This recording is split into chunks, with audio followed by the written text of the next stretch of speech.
At least once a year, it's important to test the soil in your lawn and garden to make sure it's not too acidic or too alkaline. And you can buy a soil test kit, or you can make your own tests using nothing more than a little vinegar, baking soda, and water. Start with a clean container and add a little bit of soil, then pour in half a cup of white vinegar. If it starts to fizz up, the soil is alkaline, you need to add some sulfur. In this case, we have no reaction, so we're going to do a second test. And again, get a clean container, add a little soil. Again, you don't need much, that's plenty. And we're going to add half a cup of water, and then we're going to mix it.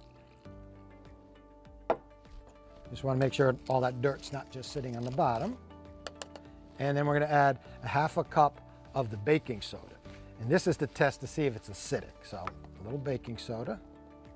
There you go. Add that right to it. And let's see if there's a reaction. Whoa, that is certainly a reaction. And if you get a reaction like this where it fizzes that much, that means the soil is acidic and you need to amend it with pulverized lime. Now, if you run both tests and get no reaction, that means the soil has a neutral pH and you don't need to amend it at all.